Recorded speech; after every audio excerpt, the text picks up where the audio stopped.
One of the first things I want to clarify is about the public video where I say I'm going to therapy for pedophilic tendencies. This is completely false. The reason I'm going to therapy is because I've gone through a lot of emotional trauma over the past few years, and I've finally chosen to face it. I was in a relationship where the girl told me she was 19. I later found out that she was actually 16. That shook me to the core. It wasn't just the betrayal, it was the way that it destroyed my trust. On top of that, someone I once called a friend cut ties with me over petty behavior. This was a person I used to like back in the day. I also happened to lose my cat, something that actually crushed me. And during all of that, I lost friends I trusted, people who turned their backs on me and stabbed me in the back when I was at my lowest. There was also someone I cared for who completely used me for money while cheating on her fiance. That kind of manipulation broke something in me. I've been carrying all of this alone for far too long. Therapy, for me, is about healing those wounds, not because of what they're accusing me of, but because I've lived through things that damaged me.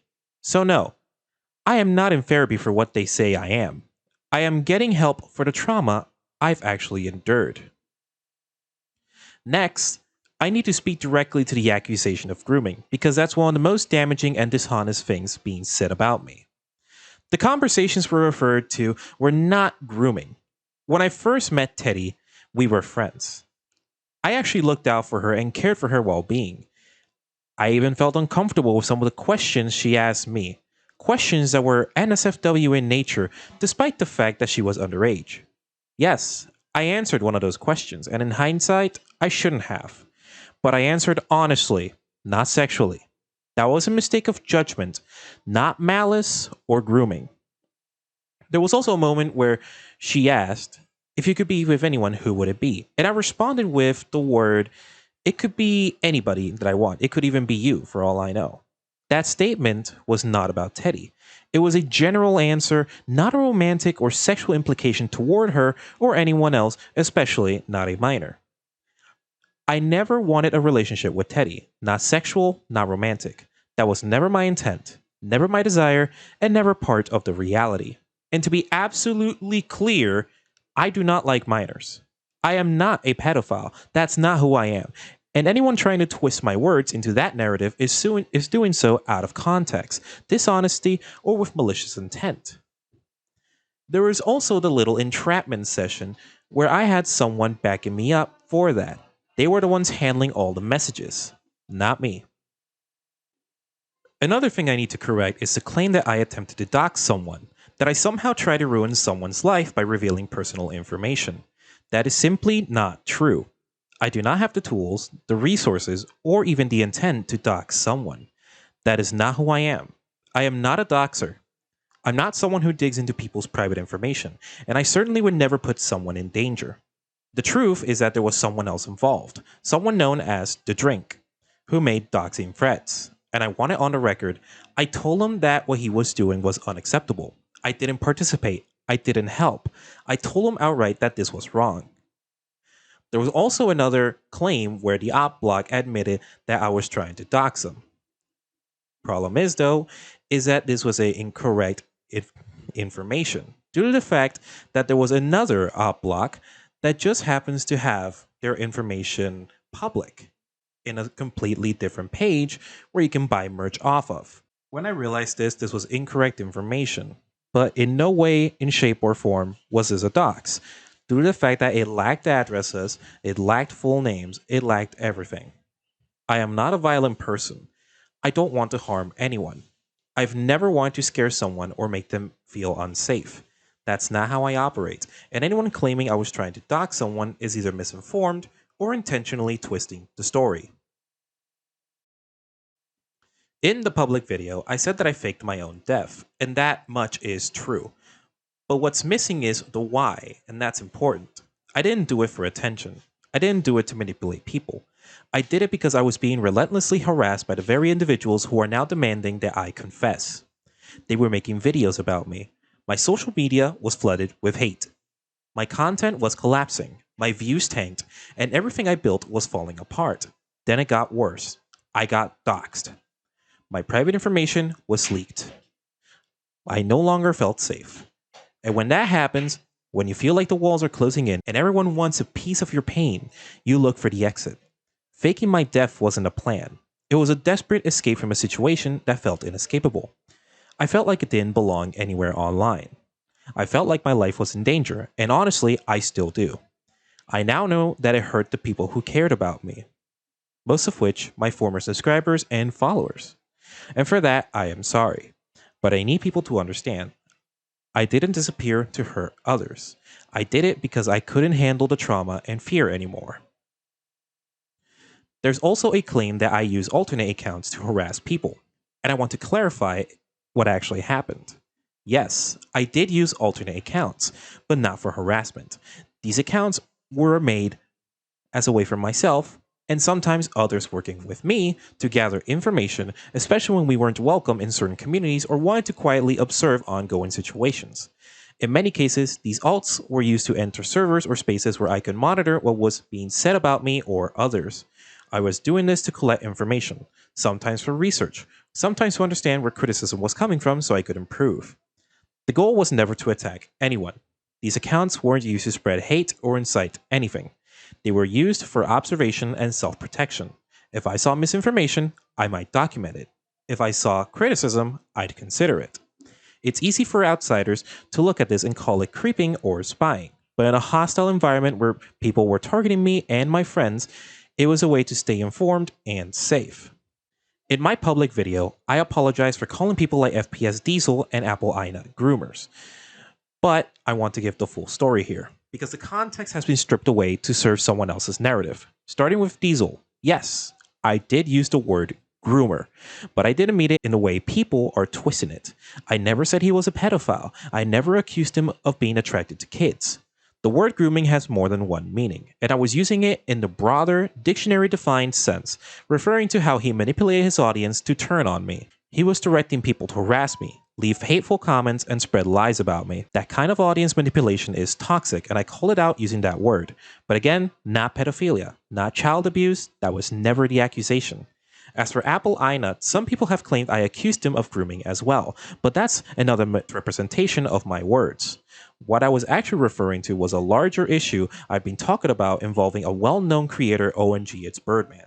That individual was reportedly engaging in conversations with minors under 18 in VR chat, potentially lining him up for relationships. That's what I started criticizing, not Aina himself. The only grooming I ever talked about in that context was directed at Birdman, not the creators that they're trying to connect to now. Hey, how old are you?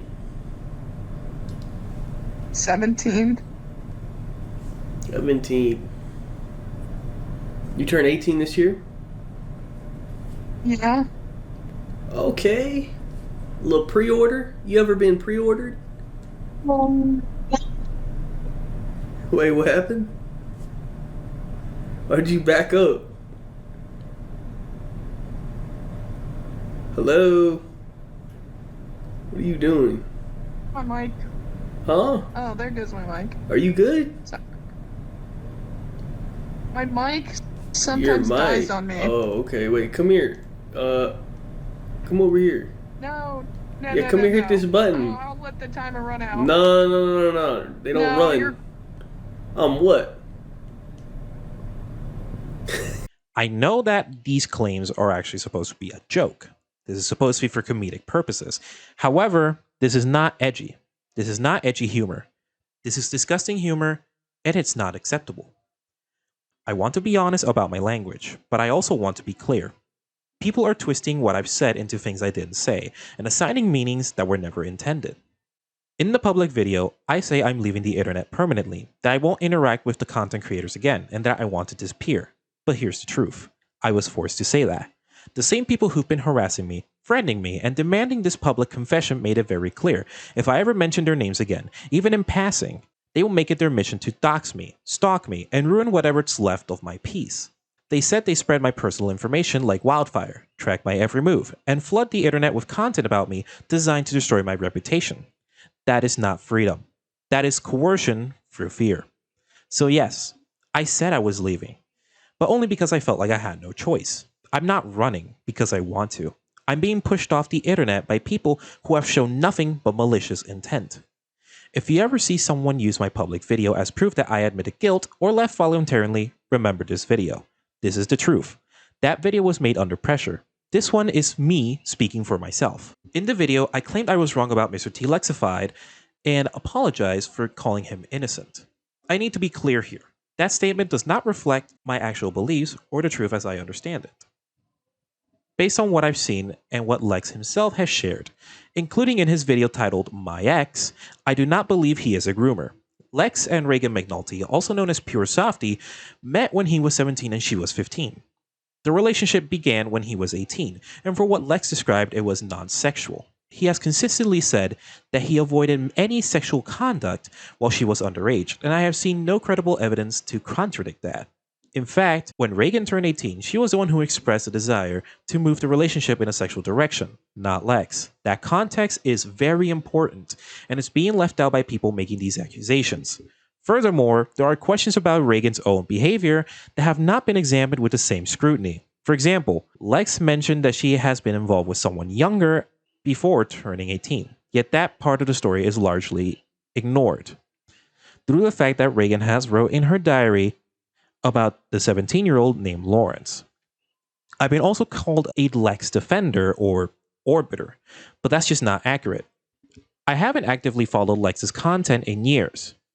I spoke up because I felt the accusations being made against him were not only weak, but in some cases misleading or incomplete. Now, regarding the Noah messages, I want to clarify. I did not leak any private material.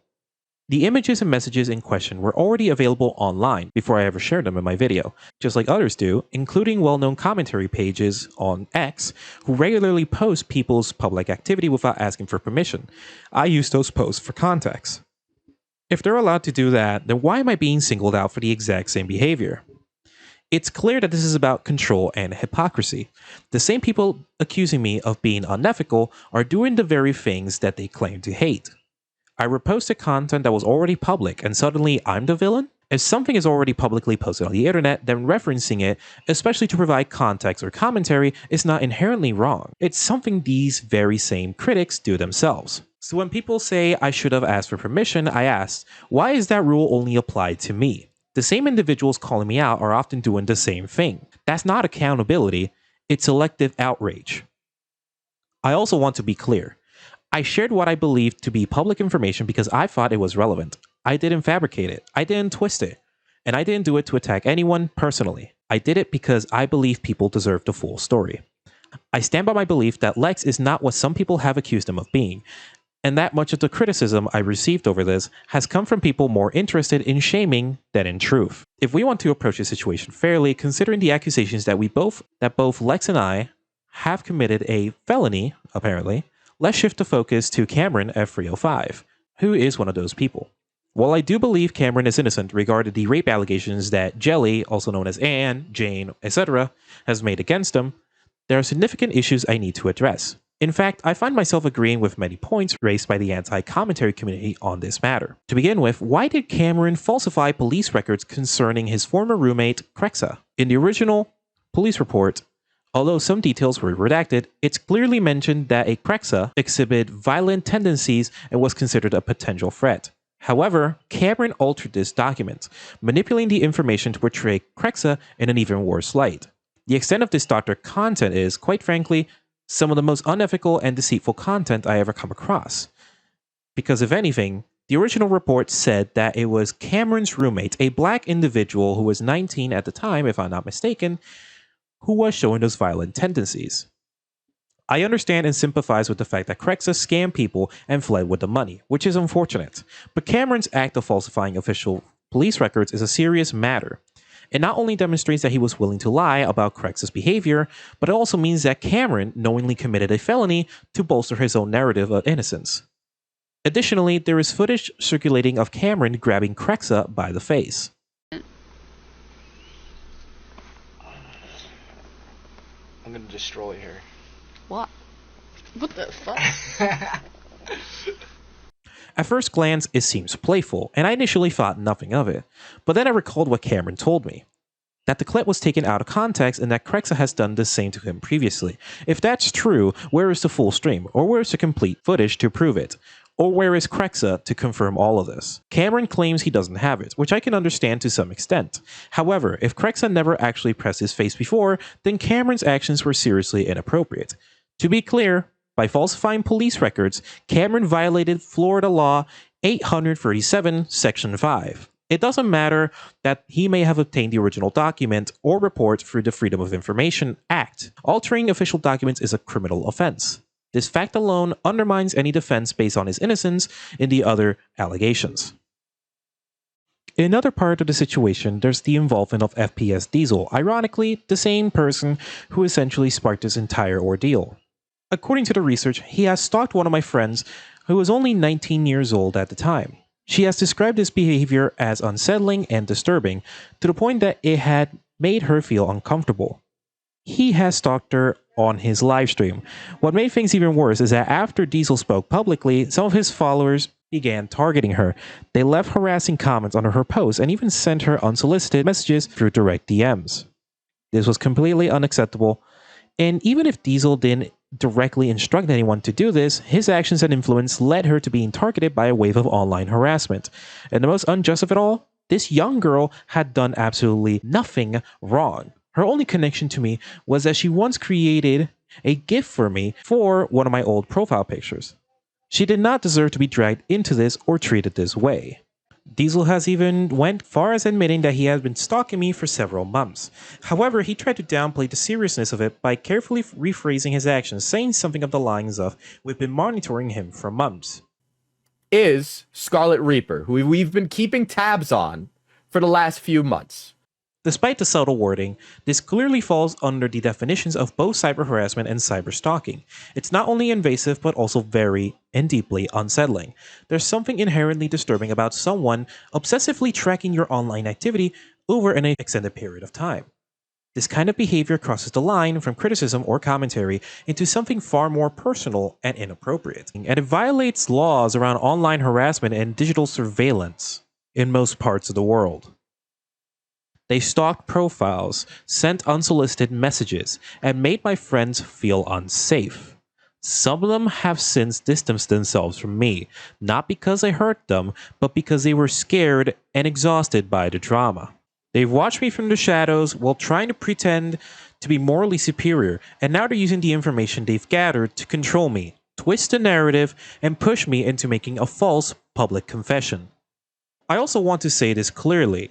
I am currently in a healthy, committed relationship with my girlfriend, who is of legal age and is in her 20s.